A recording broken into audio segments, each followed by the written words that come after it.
Party బలపరిచినటువంటి 10 వార్డుల అభ్యర్థులు వేరు గుర్తులొస్తే వాళ్ళకి గులాబీ కండువా కప్పుకొని నిలబడ్డ మన ప్యానెల్ మొత్తాన్ని కూడా గెలిపించాలని చెప్పి మీ అందరికీ నేను చేతులు జోడించి మరొకసారి విజ్ఞప్తి చేస్తా ఉన్నాను. మిత్రులారా, ఈ గ్రామంలో ఎంతో మంది పార్టీ కోసం నిలబడ్డ బిడ్డలు ఉన్నారు. 3-4 దశాబ్దాలుగా ఈ గ్రామాన్ని అభివృద్ధి పదవిలో నడిపినటువంటి వాళ్ళు చాలా మంది ఉన్నారు. ఎంతో మంది మండల అధ్యక్షులతో పాటు గ్రామంలో కూడా చాలా మంది మాజీ సర్పంచులు, మాజీ ఎంపీటీ సభ్యులు చాలా మంది కష్టపడి పార్టీని ఇవాళ బ్రహ్మాండంగా అతిపెద్ద పార్టీగా నారకపేట గ్రామంలో తీర్చిదిద్దిన ఘనత అది మీకు సీనియర్లకే దక్కుతుంది.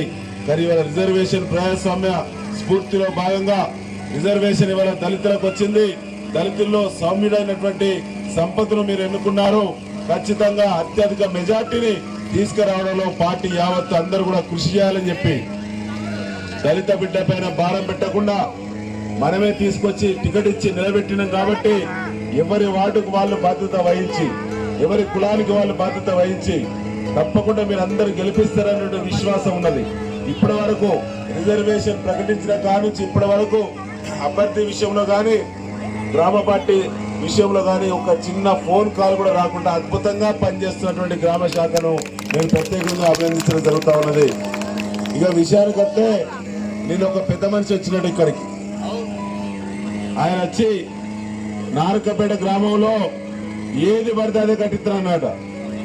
ఏది పడితే అదంటే గుడి కట్టిస్తా, బడి కట్టిస్తా, ఈ ఊళ్ళో ఉన్నటువంటి అన్ని పార్టీల గద్దెలు కూడా మళ్ళీ నేను కట్టిస్తా అన్నట్లు నేను ముచ్చటట్టు కూడా.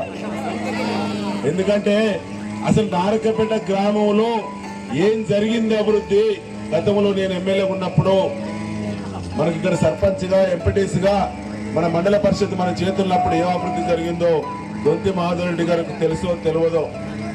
నాకు అనుమానం ఆయన తీసుకొచ్చిన వాళ్ళు ఏం చెప్పిల్లో, ఆయనకి ఏం అర్థమైందో, వీళ్ళు ఏం చెప్పిల్లో నాకు తెలియదు. కానీ ఈ నారకపేట గ్రామం ఈ గులాబీ పార్టీ అభివృద్ధి చేసింది. మనకంటే ఎక్కువ కాంగ్రెస్ పార్టీ కనుక అభివృద్ధి చేస్తే మేము ఓట్లు అడగమని చెప్పి ఛాలెంజ్ విసిరి 10 రోజులు అవుతుంది. ఎక్కడ కూడా మాట్లాడుతున్నారు. ఇవాళ నారకపేట ఊరు కానీ, ఆయన సొంత గ్రామం అయిన అమీనాబాద్ కానీ, నా గ్రామం అయిన నల్లబెల్లి కానీ, ఏ గ్రామానికి, ఏ పల్లెకు, ఏ తండకు, ఏ గ్రామ పంచాయతీ పోయినా బీఆర్ఎస్ పార్టీ చేసిన అభివృద్ధి అవపడుతుంది తప్ప కాంగ్రెస్ గవర్నమెంట్ వచ్చి ఇలా ఎమ్మెల్యే మాధవరెడ్డి గెలిచి సగం అయిపోయింది టైం అంతా. ఎక్కడ తట్టెడు మట్టిది అని అసమర్థ కాంగ్రెస్ పార్టీ అభ్యర్థులను చిట్టుగా ఓడించాలని కోరుతా ఉన్నారు. ఇవాళ చీరల పంపిణీ అని చెప్పి తిరుగుతా ఉన్నారు. అధికార పార్టీలు చీరల పంపిణీ చేస్తా ఉన్నారు. ఇంటికి తిరిగి సీఎల దగ్గర నుంచి గుంజుకొని బెదిరించి చీరలు పంపిణీ చేస్తా ఉన్నారు.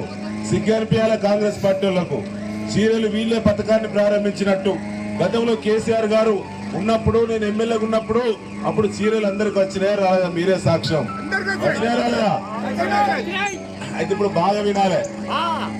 రేపటి నుంచి తర్వాత ఈ ఊళ్ళో కాంగ్రెస్ వాళ్ళు ఓట్లు కూడా బంద్ పెడతారు.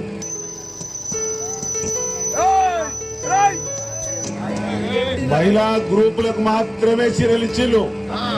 అందులో యాక్టివ్ గా ఉన్నటువంటి గ్రూపులకు మాత్రమే చీరలు ఇచ్చిళ్ళు. ఆరే పాత కథలు ఆపండ్రి, పనికిరాని మాటలు కట్టి పెట్టండి.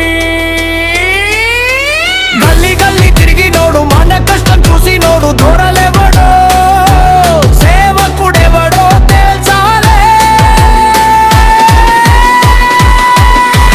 కండ బలం చూపిస్తాడు, పనులు చేసిపోతాడు. పోరాటం మా సంపత్రక్తంలా